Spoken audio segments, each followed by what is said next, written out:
ಗುರುಭ್ಯೋ ನಮಃ. ಗುರು ಶ್ರೀ ರಾಘವೇಂದ್ರ ಸ್ವಾಮಿಯ ನಮಃ. ಸಮಸ್ತ ಕನ್ನಡ ನಾಡಿನ ಜನತೆಗೆ ನಾನು ನಿಮ್ಮ ಪಂಡಿತ್ ಸಾಯಿ ಸ್ವರೂಪ್ ದೀಕ್ಷಿತ್ ಮಾಡುತ್ತಿರುವ ನಮಸ್ಕಾರಗಳು. ಇವತ್ತಿನ ಈ ಒಂದು ವಿಡಿಯೋದಲ್ಲಿ ಜುಲೈ ತಿಂಗಳ ತುಲಾ ರಾಶಿಯ ಭವಿಷ್ಯ ಹೇಗಿದೆ ಅಂತ ನಾವು ಈ ವಿಡಿಯೋದಲ್ಲಿ ತಿಳಿಸ್ಕೊಡ್ತಾ ಇದ್ದೀನಿ. ಯಾರೆಲ್ಲ ಈ ಒಂದು ವಿಡಿಯೋ ನೋಡ್ತಾ ಇದ್ದೀರಾ ಕೊನೆವರೆಗೂ ವಿಡಿಯೋ ನೋಡಿ, ಹಾಗೂ ಹೆಚ್ಚಿನ ವಿಡಿಯೋಗಳಿಗಾಗಿ ನಮ್ಮ ಒಂದು ಯೂಟ್ಯೂಬ್ ಚಾನಲ್ನ ಲೈಕ್ ಮಾಡಿ, ಶೇರ್ ಮಾಡಿ, ಹಾಗೂ ಸಬ್ಸ್ಕ್ರೈಬ್ ಮಾಡಿಕೊಳ್ಳಿ. ಜುಲೈ ತಿಂಗಳು ಉದ್ಯೋಗಿಗಳಿಗೆ ಅತ್ಯಂತ ಶ್ರೇಷ್ಠವಾಗಿ ನಡೆಯಲಿದೆ. 10ನೇ ಮನೆಯಲ್ಲಿ ಸೂರ್ಯ ಮಂಗಳರ ಶಕ್ತಿ ಹೆಚ್ಚಾಗಿರೋದ್ರಿಂದ ಕಚೇರಿಯಲ್ಲಿ ನಿಮ್ಮ ಸಂಬಳ ಹೆಚ್ಚಾಗುವಂಥದ್ದು. ಉದ್ಯೋಗದ ಹುಡುಕಾಟದಲ್ಲಿ ನೀವು ಇದ್ದೀರಾ ಅಂತ ಹೇಳಿದ್ರೆ ಒಂದು ಒಳ್ಳೆಯ ಸಂಸ್ಥೆಯಿಂದ ನಿಮಗೆ ಆಫರ್ ಸಿಗುವಂಥದ್ದು. ಆದರೆ ಶನಿಯ ದೃಷ್ಟಿ ಇರೋದ್ರಿಂದ ನಿಮ್ಮ ಸಹಪಾಠಿಗಳೊಂದಿಗೆ ನಿಮಗೆ ಭಿನ್ನಾಭಿಪ್ರಾಯ ಬರಬಹುದು. ಇನ್ನು ಆರ್ಥಿಕವಾಗಿ ಈ ತಿಂಗಳು ಪ್ರಗತಿ ಕಾಣ್ತೀರಿ. ಭಾಗ್ಯದ ಸ್ಥಾನದಲ್ಲಿ ಗುರು ಇರೋದ್ರಿಂದ ದಿಢೀರ್ ಧನ ಲಾಭ ಹಾಗೂ ತಂದೆ ಕಡೆಯಿಂದ ಸಹಾಯ ಸಿಗ್ತಿದೆ. ದೀರ್ಘಕಾಲದ ಸಾಲ ತೀರಿಸಲು ಇದು ಒಂದು ಒಳ್ಳೆಯ ಸಮಯ.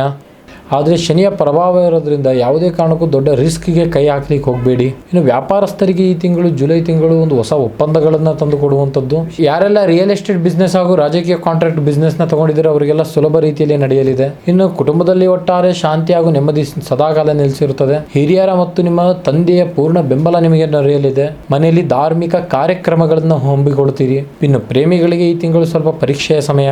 5ನೇ ಮನೆಯ ಶನಿಯು ಸಂಗಾತಿಯೊಂದಿಗೆ ಸಣ್ಣ ಪುಟ್ಟ ಜಗಳ ಮಾಡಿಸಬಹುದು.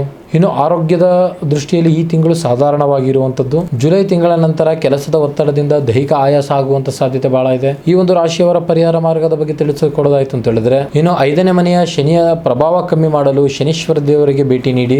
ತುಲಾ ರಾಶಿಯ ಅಧಿಪತಿ ಶುಕ್ರ ಆಗಿರ್ತಕ್ಕಂಥ ಕಾರಣದಿಂದ ಶುಕ್ರವಾರದಂದು ಮಹಾಲಕ್ಷ್ಮಿ ದೇವಿ ಸನ್ನಿಧಿಗೆ ಭೇಟಿ ನೀಡಿ. ಇದಾಗಿತ್ತು ಒಂದು ತುಲಾ ರಾಶಿಯವರ ಜುಲೈ ತಿಂಗಳ ಮಾಸ ಭವಿಷ್ಯ. ನಿಮ್ದು ಕೂಡ ತುಲಾ ರಾಶಿ ಆಗಿದ್ದರೆ ಮಹಾಲಕ್ಷ್ಮಿ ದೇವಿ ಎಂದು ಕಮೆಂಟ್ ಬಾಕ್ಸ್ ನಲ್ಲಿ ಕಮೆಂಟ್ ಮಾಡಿ, ಹಾಗೂ ಹೆಚ್ಚಿನ ಜನರಿಗೆ ಈ ಒಂದು ವಿಡಿಯೋನ ಶೇರ್ ಮಾಡಿ. ನಿಮ್ಮ ಜೀವನದ ಯಾವುದೇ ಕಠಿಣ ಗುಪ್ತ ಸಮಸ್ಯೆ ಇದ್ದರೂ ಕೆಳಗೆ ಕಾಣುತ್ತಿರುವ ನಂಬರ್ಗೆ ಸಂಪರ್ಕಿಸಿ, ಹಾಗೂ ಸಾಧ್ಯವಾದಲ್ಲಿ ನೇರವಾಗಿ ಬಂದು ನಮ್ಮ ಮನೆ ವಿಳಾಸಕ್ಕೆ ಭೇಟಿ ನೀಡಿ.